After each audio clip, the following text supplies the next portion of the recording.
Për mijëra vjet, njerëzit kanë ngritur syt drejt qiellit dhe kanë vrarë mendjen se çfarë fshihet përpara tyre në jetën tjetër. Nga natyra, shpirti ynë dëshiron një përgjigje për atë që mbase është misteri më i madh i jetës. Se çfarë na pret kur të kalojmë derën për në botën tjetër.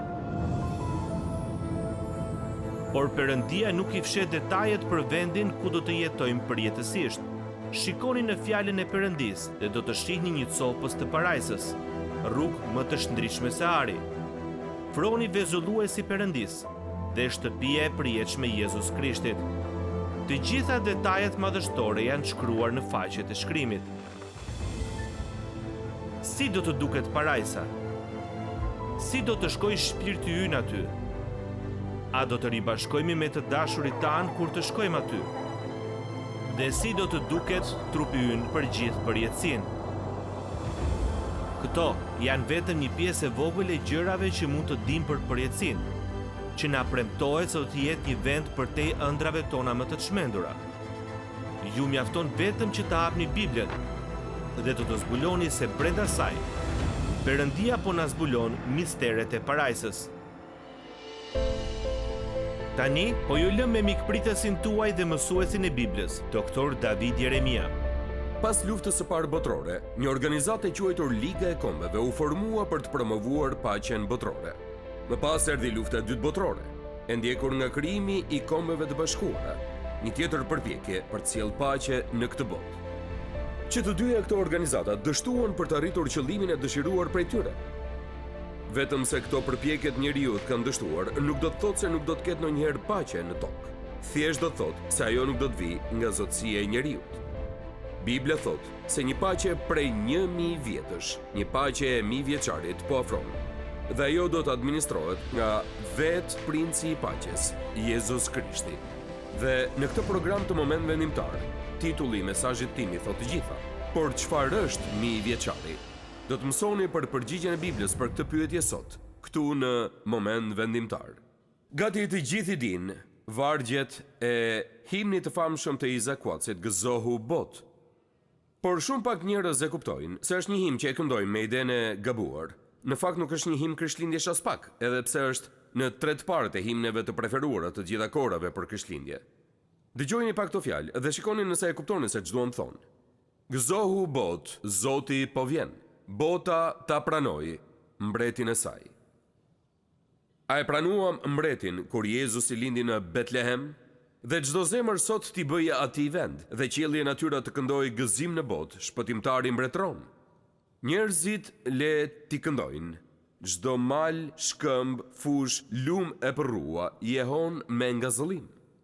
Gjembat mbi tokë mos u rritshin më, as hidhërim, as faj, po ai do të vi, bekimet do të rrjedhin. Ka thyer mallkimin ai. A ka ndodhur kjo? A ndodhi vërtet? Ai mbretëron me të vërtet dhe hir. Unë nuk mendoj kështu. Ende jo.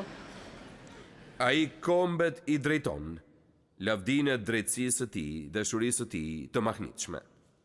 Vetëm përgjatë 1000 vjeçarit, që vjen pas ardhjes së dytë të Krishtit, do të përmbushen me të vërtet fjalët e gëzohu bot.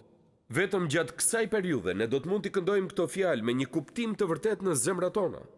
Tani në Biblat tona është një vend ku mund t'i hapim dhe të gjejmë pasazhin kryesor për këtë diskutim, dhe është kapitulli 20 i librit të Zbulesës. Zbulesa kapitulli 20. Zbulesa kapitulli 20 na prezanton mbretërimin e lavdishëm të Krishtit në këtë tokë, që njihet si 1000 vjeçari. Tani le të heqim pak misterin nga fjala që përdoret në latinisht millennium. Kjo përbëhet nga dy fjalë, nga fjala mille, që ka kuptimin 1000, dhe fjala annum, që ka kuptimin vite. Mille annum, 1000 vjet, pra fjala millennium ka kuptimin 1000 vjet. Dhe pasazhi te Zbulesa në kapitullin 20 është i vetmi vend në Bibël ku shfaqet në fakt kjo fjalë, dhe në këtë pasazh na shfaqet 6 herë të ndryshme.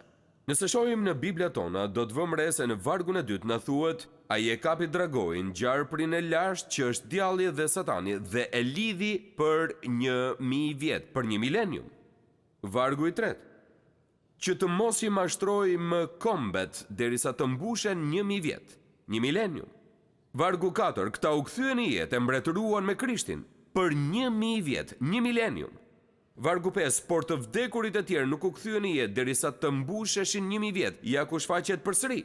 Vargu 6, mbi ata vdekja e dytë nuk ka pushtet, por ata do t'jenë priftërinj të Perëndisë dhe të Krishtit dhe do të mbretërojnë me të 1 milenium, 1000 vjet, mille annum, 1000 vjet. Vargu 7, dhe kur të kryen të 1000 vjetët, Satani do të zgjidhet nga burgu I tij. 1000 vjeçari është një periudhë prej 1000 vjetësh, e cila do të ndodhë në të ardhmen, dhe është një temë shumë e rëndësishme që ne duhet ta diskutojmë. Tani më duhet që t'ju them se nuk ka asnjë temë tjetër në profecitë e Biblës që të jetë më debatueshme se sa kjo. Së pari kemi 3 këndvështrime për 1000 vjeçarin. Me numrat romak 3 këndvështrimet e 1000 vjeçarit. Historia e kishës ka parë që të ngrihen 3 pikpamje të ndryshme. Tani mund të mos ju duket e rëndësishme se çfarë mund të mendoj dikush për 1000 vite, por është shumë e rëndësishme sepse ajo që mendon dikush për periudhën e 1000 vjeçarit tregon edhe se si mendon ai person se duhet interpretuar Bibla. Dhe këtë do të shohim pas disa qastesh. Së pari, janë disa njerëz që I referohen vetes si post-milenialist. Tani nuk po përpiqem që të futem thellë në teologji sot, dhe as nuk kam shkuar që të rilexoj leksionet e mia të seminarit, por duhet I kuptoni këto terma që të mund të kuptoni se për çfarë kam fjalën. Post-milenializmi, më lejoni t'ju tregoj se ç'kuptim ka do të thotë se ekziston një grup I caktuar njerëzish që besojnë se Jezus Krishti nuk do të kthehet në këtë tokë derisa të kenë kaluar 1000 vitet e mbretërisë dhe ja se si e interpretojnë ata. Kjo është shpikur nga një misionar unitarian që quhet Daniel Whitby në mes të shekullit të 17 dhe na mëson se kisha do ta sjellim 1000 vjeçarin përmes predikimit të Ungjillit. Sipas pikpamjes së tij, ndërkohë që gjithnjë më shumë njerëz konvertohen në mbar botën, bota gradualisht do të pushtohet për Krishtin. Drejtësia e Perëndisë do të triumfojë mbi tokë dhe Jezus Krishti më në fund do të rikthehet në një botë utopike për të marrë fronin që u fitua për të përmes kishës së tij. Tani, kjo pikpamje lulëzoi derisa erdhi lufta e parë botërore. Në fund të luftës së parë, njerëzit filluan të dyshonin nëse kjo ishte e besueshme apo jo. Në luftën e parë botërore, motoja ishte ta bëjmë botën të sigurt për demokracinë. Post-milenializmi filloi të lëkundej paksa sepse u bë e qartë për çdo që bota nuk po bëhej gjithnjë më e mirë, që drejtësia nuk po triumfonte gjithnjë më shumë. Dhe kur erdhi lufta e dytë botërore, që do të jepte fund të gjitha luftrave botërore, post-milenializmi në thelb vdiq. Dhe ndaloi se qeni një aktor kryesor në skenë, edhe pse disi ka pasur një lloj ringjallje kohët e fundit në disa rrethana të çuditshme. Post-milenializmi, që thotë se bota do të bëhet gjithnjë më e mirë derisa në fund të jetë aq e mirë që të jetë një vend I përshtatshëm që Jezusi të rikthehet. A nuk jeni të lumtur që kjo nuk është e vërtetë, sepse shenjat nuk janë aq të mira, apo jo? Jezusi mund mos rikthehet kurrë kështu siç po ecim, nëse besojmë këtë. Pastaj kemi edhe një tjetër pikpamje që shpesh njerëzit e referohen si milenializmi. Dua që ta themi këtë së bashku. Milenializmi. Tani sa herë që vendosim shkronjën A përpara një fjale, e shfuqizojmë vlerën e fjalës. Prandaj milenializmi ka kuptimin jo 1000 vjeçar.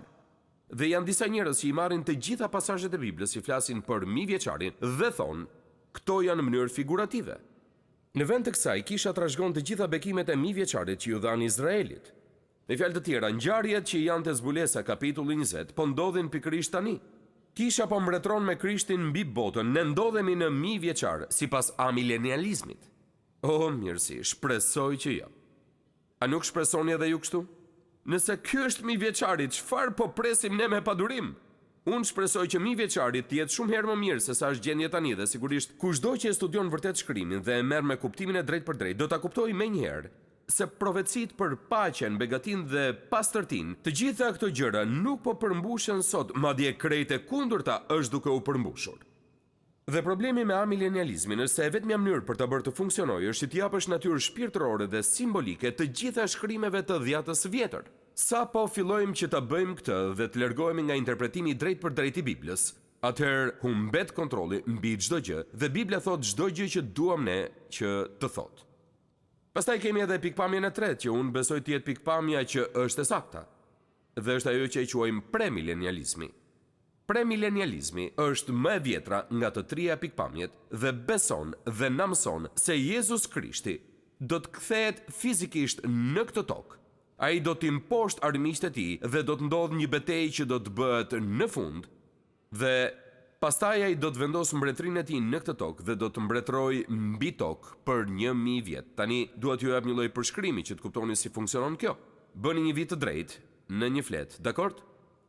Vetëm një vit të drejtë. Tani fillojmë këtu në anën time të majtë vijës dhe bëni 2 klapa të shkurtra, kaq të gjera. Në mes të klapave shkruani shkronjat TV, Testamenti Vjetër. Pikërisht këtu fillon. Pastaj, pas klapave ku keni shkruar TV, vendosni një kryq, thjesht vizatoni një kryq. Kjo është një referencë për jetën e Krishtit, vdekjen e tij, varrimin dhe ringjalljen. Pas kryqit vendosni 2 klapa të tjera dhe në mes shkruani fjalën kisha. Thjesht shkruani kisha aty. Tani keni TV, kryqi dhe kisha. Pasi të vini në fund të klapave të kishës, dua që të vendosni një shigjet që tregon për lart dhe një shigjet që tregon për poshtë, të dyja takohen në mes. Sepse ajo që do të ndodhë në fund të epokës kishës është se kemi rrëmbimin, të vdekurit në Krishtin do të ringjallen dhe Krishti do të rikthehet dhe të gjithë ne që jemi të krishterë do të shkojmë në parajs. Pas këtyre 2 klapave të tjera shkruani 7 vjet brenda tyre. Ky është mundimi i madh. Në fund të mundimit të madh, në ato klapa të vogla vendosni një shigjet tjetër që është drejtuar për poshtë. Kjo është ardhja e dytë kur Jezusi do të rikthehet për të mbretëruar në tokë. Pastaj bëni 2 klapa pak më të ngushta dhe shkruani brenda tyre 1000 vjet. Ky është 1000 vjeçari. Dhe pas 1000 vjeçarit do të vijë gjendja e përjetshme që ne e quajmë parajs. Tani nuk kam kohë që t'i shtjelloj gjitha këto përsëri, prandaj shpresoj t'i keni shënuar. Unë dua që të kuptoni se për çfarë po flasim këtu. Ne po flasim për një periudhë kohe pas mundimit të madh, kur Jezus Krishti do të rikthehet dhe ai do të mbretërojë me të vërtet në këtë tokë. Dhe të gjitha premtimet e dhjatës së vjetër në lidhje me mbretërinë do të përmbushen në këtë periudhë kohore dhe ebrejtë e shpenguar do të jetojnë në tokën e tyre. 1000 vjeçari përfundon me rebelimin e fundit dhe toka e vjetër do të zvendësohet nga një qiell i ri dhe një tokë e re e transformuar. Kjo është pikpamja që gjendet në të gjitha shkrimet e etërve të parë të kishës dhe që besohet më gjërësisht nga ungjillorët sesa çdo pikpamje tjetër për 1000 vjeçarin. Pra kemi 3 pikpamje për 1000 vjeçarin. Tani dua t'ju tregoj 4 qëllimet e 1000 vjeçarit. Pse duhet kemi një 1000 vjeçar? Dikush më thot pse na duhet 1000 vjeçari, vetëm për të pasur diçka teologjike për të diskutuar, jo. Është shumë e rëndësishme që të vijë një periudhë kohore si kjo në të ardhmen dhe për këtë unë dua t'ju jap vetëm disa arsye dhe do të lexoj disa pasazhe në shkrim. Dua t'ju them që të shohim shumë shpejt disa pasazhe. Prandaj nëse i shtjelloj shpejt, shikoni shpejt, dëgjoni shpejt dhe kuptoni shpejt. Në rregull. Jeni gati? Le të fillojmë.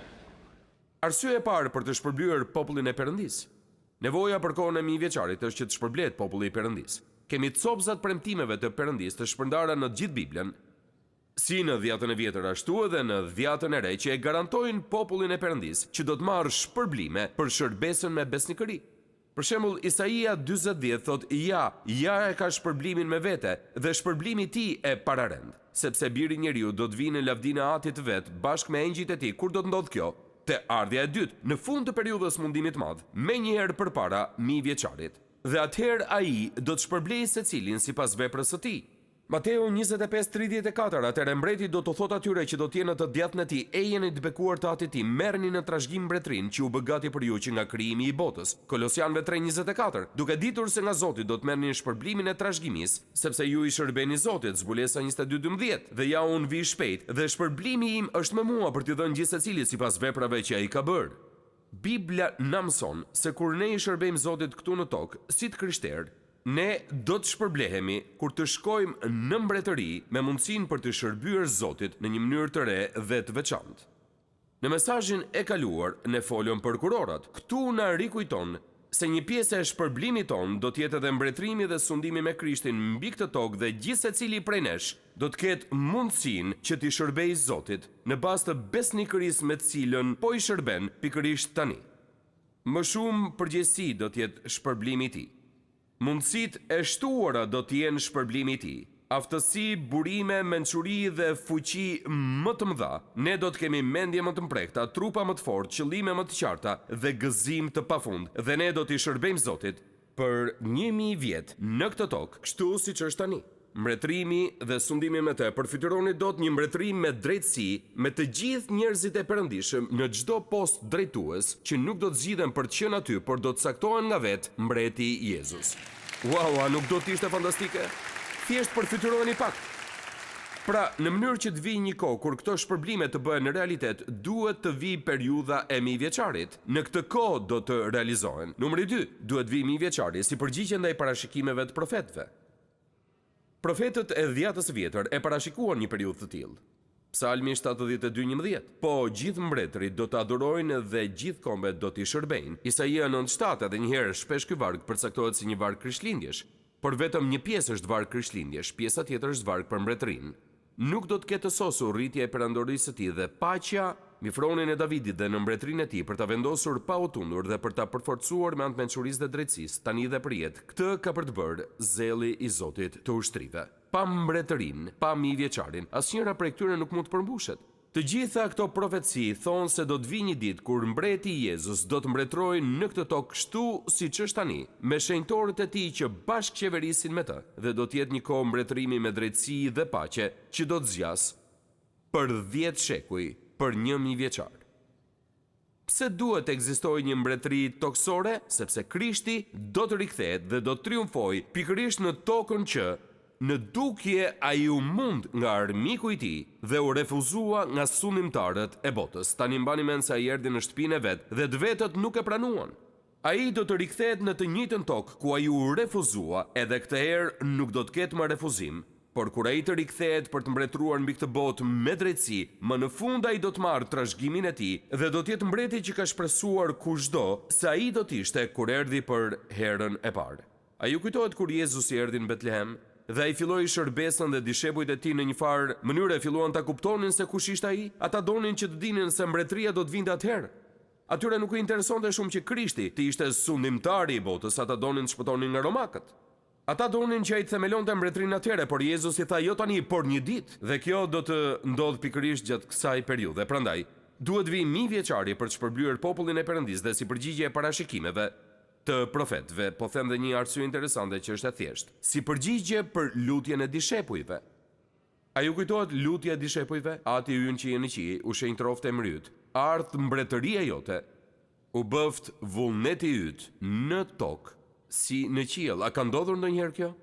A ka ardhur ndonjëherë mbretëria e tij dhe është bërë vullneti i tij në këtë tokë ashtu si në qiell? Ende jo. Por do të ndodhë.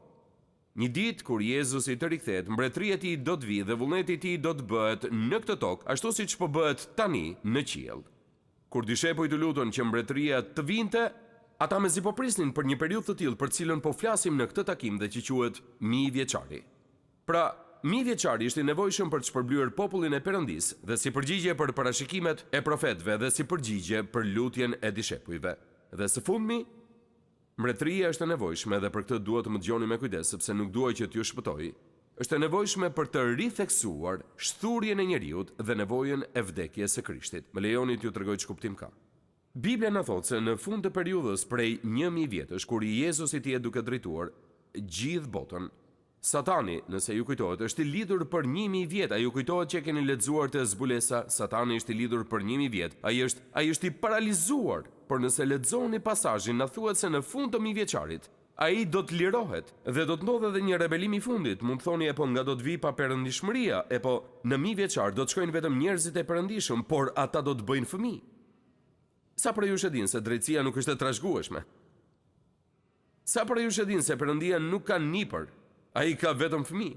Prandaj fëmijët që do të lindin nga njerëzit e drejtë në 1000 vjeçar, disa prej tyre do të bëhen të padrejtë dhe në fund të periudhës së 1000 vjeçarit, pavarësisht nga gjithçka që ka ndodhur gjatë mbretërimit të Krishtit në këtë tokë, pavarësisht gjithë drejtësisë që është bërë ligj, në fund të periudhës së 1000 vjeçarit do të ndodhë një rebelim i fundit kundër Perëndisë. Çfarë na thot kjo? Kjo na thot se problemi ynë nuk është mjedisi ku jetojmë. Amen.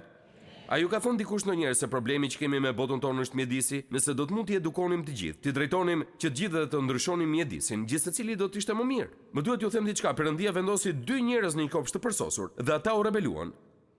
Dhe në fund të botës ai do të mbretërojë mbi botën për 1000 vjet me paqe dhe drejtësi, dhe pastaj në fund do të ndodhë një rebelim. Pse?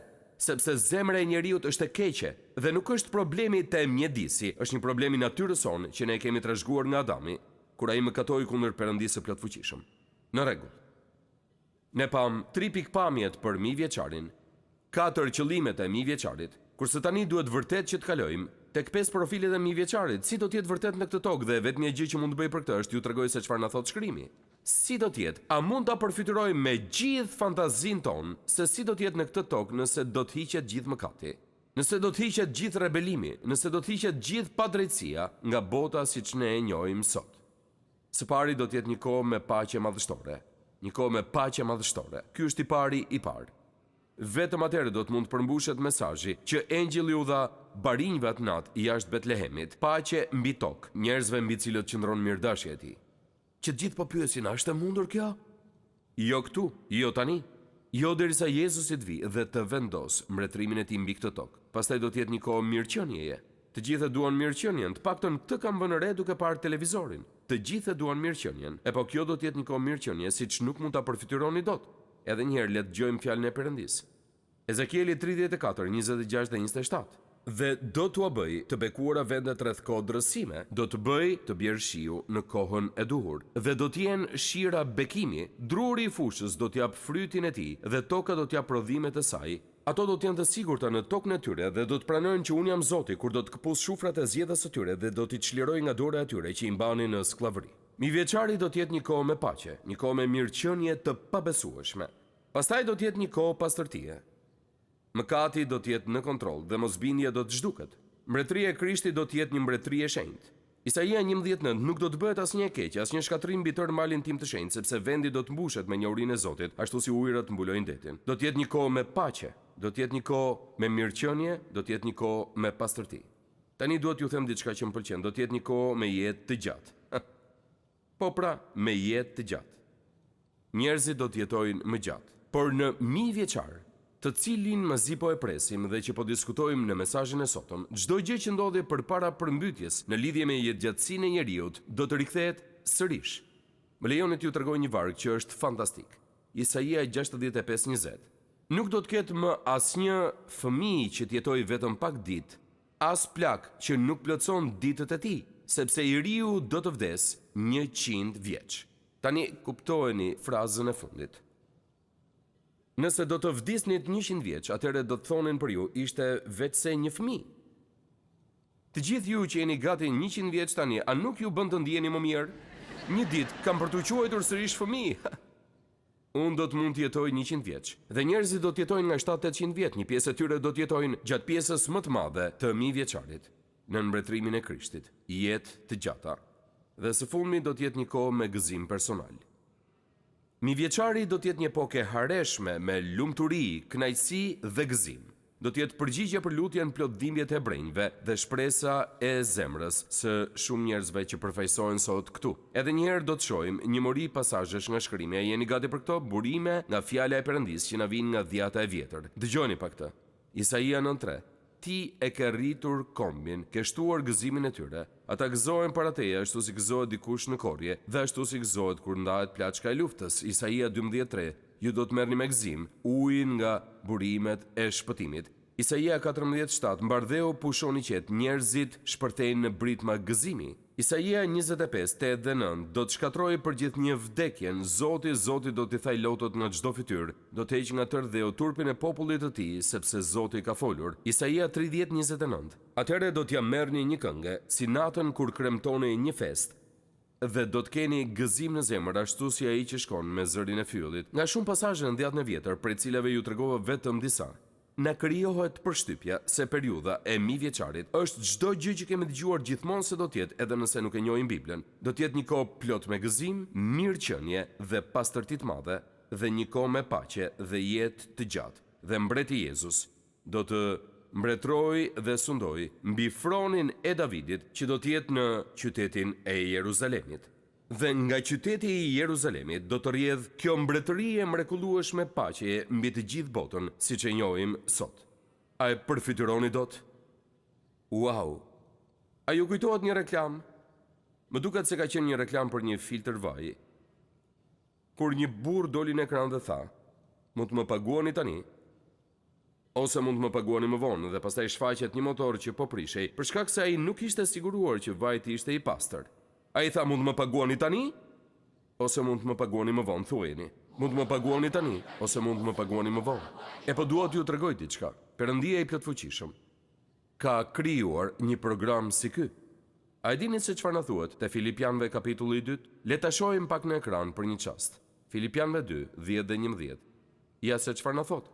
Le ta lexojmë së bashku me zë të lartë. Që në emër të Jezusit të përkulet çdo gjuhë i krijesave ose gjërave qiellore, toksore dhe nëntoksore, dhe çdo gjuhë të rrëfej se Jezus Krishti është Zot, për lavdi të Perëndisë. Atë. Çfarë na tregon kjo? Na tregon se një ditë në mbretëri dhe përpara afronit të bardhë të gjykimit, Bibla thot se çdo gjuhë, se çdo njeri në këtë planet do të ulet në gjunjë përpara Perëndisë dhe do të thotë për herë të fundit dhe pa ndonjë shpresë për të ardhmen: "Ti je Zot, ti je mbreti dhe ti je i denj. Ti je ai që thoshte çdo kush se ishe kur shkoja në kishën apo shërbesën e zonës time, kur isha ende në tokë. Ti je saktësisht ata që ata thoshin se ishe. Por në atë kohë do të jetë shumë vonë. Kur të mbërrini në këtë vend, në projektin profetik, nuk do të ketë më shpresë, nuk mund të bëheni më të krishterë. Mundësia ka ikur tashmë, tani dhe këtu është mundësia. Paguaj tani ose më paguaj më vonë." Jezus i thot: "Një ditë të gjithë do të përkulen. Nuk do të keni mundësinë të zgjidhni nëse do të përuleni apo jo përpara Zotit. Këtë ose do ta bëni tani me vullnet, me bindje dhe me përulësi të plot, ose një ditë ju do të përuleni përpara Tij dhe do të pranoni se ai është mbret." Sa herë më mirë do të ishte për të gjithë ne, nëse do të ishte e vërtet që të gjithë të thoshim: "Zot Perëndi, unë besoj se kush je ti. Unë besoj se biri yt Jezusi është shpëtimtari i botës. Unë të pranoj si shpëtimtarin tim. Unë përulem përpara Teje si Zoti im. Unë të pranoj në zemrën time. Unë ulem në gjunjë përpara Teje, Zoti Jezus." Nëse e bëni këtë tani, nuk do t'ju duhet që detyroni ta bëni këtë më vonë, sepse do të jetë gjëja më e natyrshme dhe normale e jetës suaj që ta doni, ta adhuroni dhe ta admironi atë. Faleminderit që ishit me mua sot në moment vendimtar. Sa më shumë që studiojmë fjalën e Perëndisë, aq më shumë e kuptojmë që Perëndia ynë i dashur dëshiron të ketë një marrëdhënie personale me gjithë secilin prej nesh. Nëse do të donit që të fillonit një marrëdhënie me të, hapi i parë është që të pendoheni për mëkatin tuaj dhe t'i kërkoni Jezus Krishtit që të bëhet Zoti dhe shpëtimtari juaj. Sapo ta merrni këtë vendim për të pranuar dhuratën falas të shpëtimit të Perëndisë, do të fillojë udhëtimi juaj me Perëndinë si një krijesë e re në Krishtin. Pra, nëse sot e keni marrë këtë hap besimi, ju inkurajoj që të ndani vendimin tuaj me të krishterë të tjerë në një shërbesë të besueshme apo në një kishë të zonës, dhe që të vazhdoni të rriteni në besimin e sapo gjetur. Perëndia ju bekoft teksa filloni ecjen tuaj me të. Pres me padurim që të shihemi herën tjetër këtu në moment vendimtar.